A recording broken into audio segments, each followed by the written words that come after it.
Bueno, os voy a presentar a mi querido amigo Guillermo. Guillermo es médico, es sexólogo, es presidente de la Federación Española de Planificación Familiar, es también vicepresidente de la Federación Española de Sociedades de Sexología, es máster en sexualidad, máster en derecho, máster en ética, ¿sí?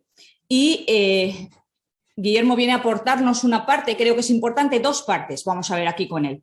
Una, el tema de los derechos sexuales, el tema de eso tan desconocido, ¿no?, que tiene que ver con que parece ser que existen estos derechos. Vamos a ver qué implicación tienen estos derechos tanto en la figura de la trabajadora sexual como en la figura del usuario, que en un momento determinado puede decidir consumir prostitución.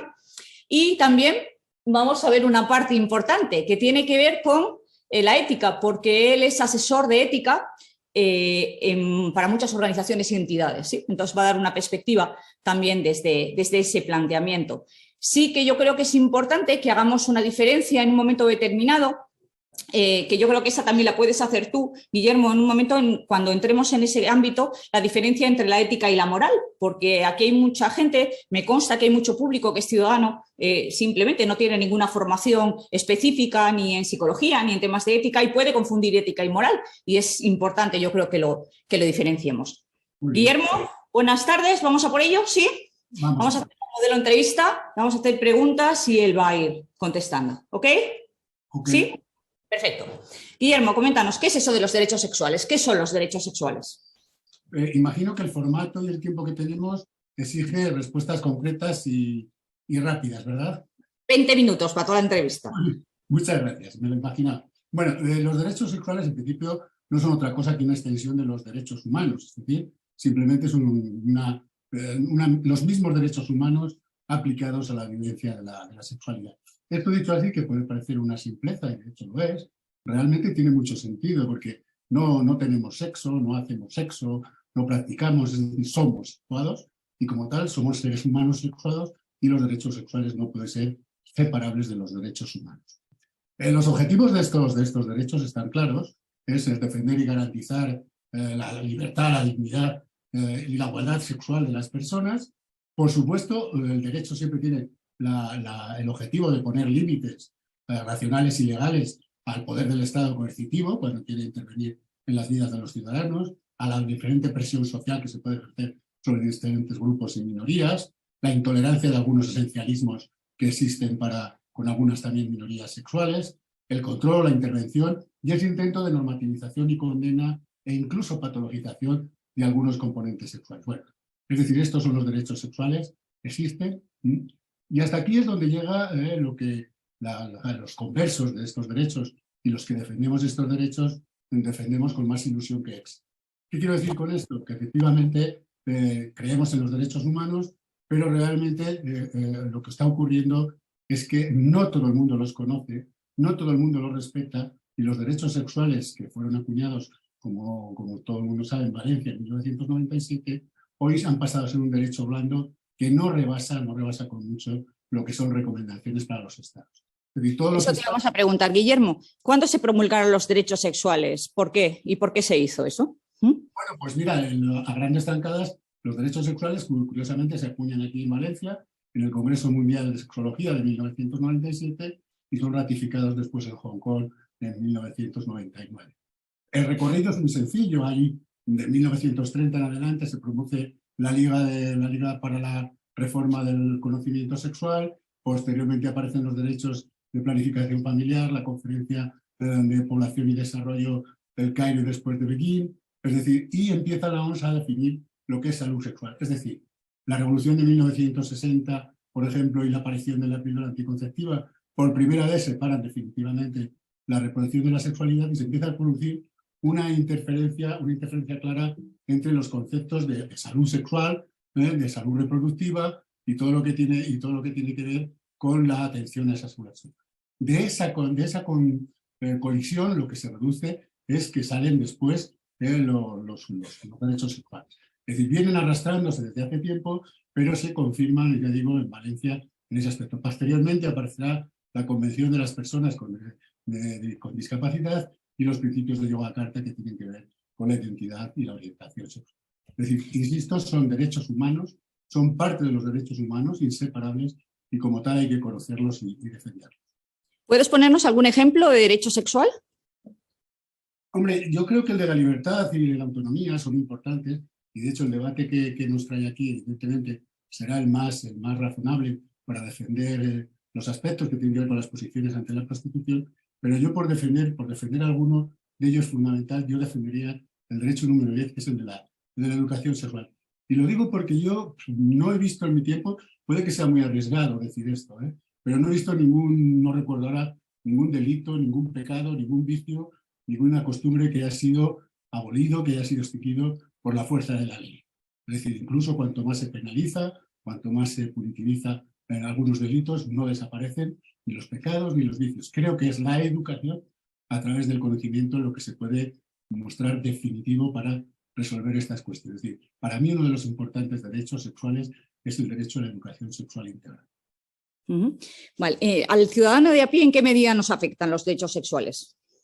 Pues mira, hablaba el catedrático anterior, siento no recordar el nombre, sobre los casos que están ocurriendo de estas nuevas sentencias que se han revisado a través de la ley, de la reforma de la ley de libertad sexual, y creo que tienen mucha importancia. Es decir, nos pueden afectar porque tenemos ahora mismo esta ley, que es una de las leyes que va a generar bastante problema, tenemos una ley de educación, que es la LOMLOE, tenemos una ley que va a hablar de la identidad y la autodeterminación trans, y todo esto, inevitablemente va a juntarse con los derechos sexuales, con todos los derechos que tienen que ver con la libertad, con la autonomía, con la equidad, con la igualdad, con la educación. Es decir, nos afectan y muy mucho. No obstante, no dudo de que, y no se duda de que los derechos sexuales como tal herramienta son una herramienta enorme, grande, para grandes ocasiones, quizá en grandes instituciones, que el día a día no es verdad que no suelen ser resolutivos. Necesitamos un derecho positivo mucho más sencillo para poder abordar algunos temas. Pero que nos van a interpelar en todas estas leyes que tenemos encima de la mesa, no cabe ninguna duda, con lo cual conocerlos es importante. Vale. Vamos a ver las dos partes, ¿no? En la prostitución. Por un lado, si existe algún derecho dentro de los derechos sexuales a intercambiar relaciones sexuales por dinero. Es decir, ¿la prostitución se podría considerar un derecho sexual? Yo creo que en mi estricta lectura de la ley de los derechos sexuales, sí. El derecho a la libertad sexual, evidentemente, no pone ninguna limitación a cuál deben ser esos límites a la libertad sexual. Otra cosa bien entendida es que aquellos que son defensores de los proderechos, de las trabajadoras sexuales, encontrarán en este derecho y en la autonomía desde luego por supuesto, un respaldo potente para este ejercicio de la prostitución o del trabajo sexual. No obstante, habría que ser consciente de que aquellos que están por la abolición, por la prohibición, encontrarán el argumento para que no sea así en lo que dice de estos derechos de libertad sexual, y es que no haya abuso, coerción, explotación o violencia, con lo cual aquellas personas que ya consideran que el mismo ejercicio de la prostitución no está libre de esa violencia, evidentemente dirán que no. Pero en estricta lectura del derecho de la libertad sexual y de la autonomía y la integridad sexual, posiblemente estuviera perfectamente defendido el derecho a ejercer la prostitución. Guillermo, vamos a por el otro lado. ¿Forma parte de los derechos sexuales consumir prostitución? Te diría lo mismo, de que también, haciendo una lectura estricta, lo que pasa es que aquí se cambiaría la carga de la prueba. Es decir, así como en el principio la persona que ejerce la prostitución, aludiendo al derecho a su libertad sexual, debería estar libre de coerción, de explotación, la persona que va a consumir esa prostitución debería ser consciente de que la mujer a la que está pagando un servicio debería estar libre de esa explotación, de que esté forzada, de que no sea voluntario. Es decir, creo que ambos podrían tener fundamento para el ejercicio o para el uso de los servicios, pero por un lado debería no haber explotación para esa mujer y por otro lado el cliente debería asegurarse de que no existe esa explotación. Vamos a por un tema un poco más complicado. Primero, ¿podrías diferenciar entre moral y ética? Sí, normalmente el problema es que se se ha considerado como un sinónimo y realmente en el uso habitual no lo es. La moral sería qué es lo que debo hacer o qué es lo que no debo hacer. Y la ética sería el estudio más reflexivo de por qué no lo debo hacer o por qué lo debo hacer. Esto es lo que marca un poco la diferencia.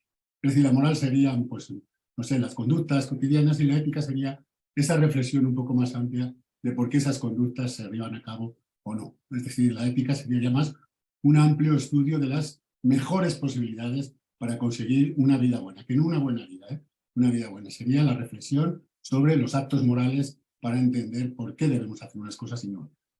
Es decir, que la ética estaría, la moral es de cada uno y la ética es un proceso. Exacto, es un proceso individual y la ética es un proceso ya mucho más amplio, mucho más intelectual, mucho más reflexivo y mucho más social. Ok. Vamos a hacerte, si te parece bien, comprometerte un poquito como asesor, ¿no? Que eres en ética en distintas entidades. No sé si alguna vez te han hecho la pregunta, pero nosotros queríamos hacértela, ¿no? ¿Cuál es la perspectiva desde la ética de la prostitución? Pregunta compleja. Sí. Yo no voy a poder contestar desde la ética como una general y con una posición personal, pero sí voy a contestar a dónde yo me sitúo, bueno, en qué posiciones me sitúo, porque uno de los debates más importantes, y yo creo que aquí sí voy a extender un poquito, un minuto, no te asustes. Creo que se ha hurtado ese debate ético y se ha pasado directamente al jurídico, ¿no? El prohibicionismo, revolucionismo, abolicionismo y tal, y creo que se ha hurtado, o que al menos no se ha valorado el debate ético. Para mí hay dos cosas importantes en esta cuestión de la prostitución, y una es el carácter y el valor del encuentro erótico.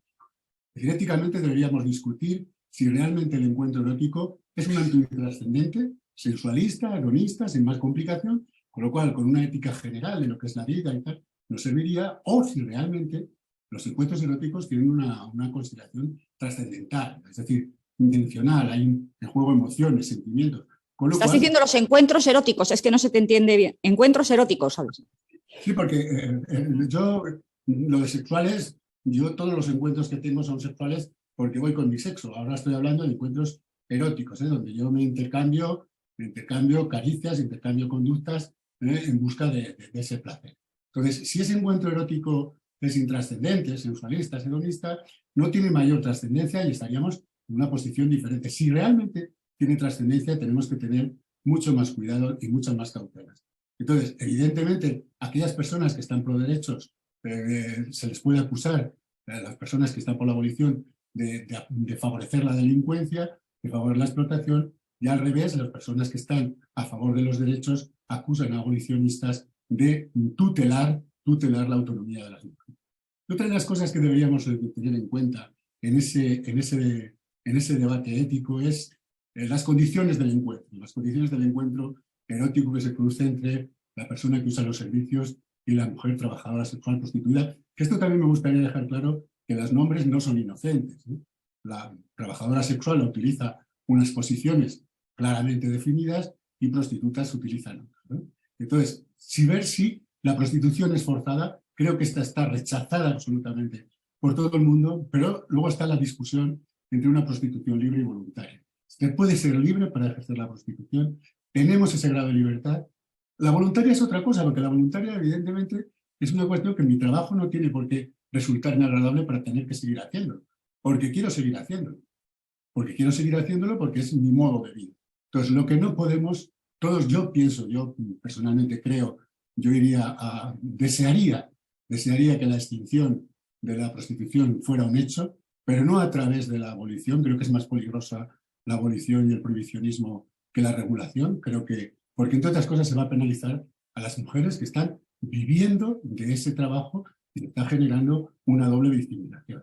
Creo que es interesante que vayamos a la extinción de la falta o de la ausencia de necesidad de tener que pagar por unos servicios de este tipo, educando, pues entre otras cosas, la impulsividad, o este impulso genérico que decimos que tienen los hombres, no se ha muerto nadie por no tener una descarga seminal ni nada por el estilo. Es decir, quizá deberíamos empezar a hablar en la educación de estos impulsos, estos tabúes, de que el hombre tiene un impulso sexual que debe ser resuelto rápidamente, porque si no incrementaría las violaciones. Yo preguntaría en la sala o a los hombres que nos están escuchando, cuántas tiempo llevan sin relaciones sexuales y no han violado a nadie. Pues, evidentemente no creo que tenga una relación de peso. Creo que yo iría a la extinción, pero a través de la educación, del respeto y de los derechos. Pues muchas gracias, Guillermo.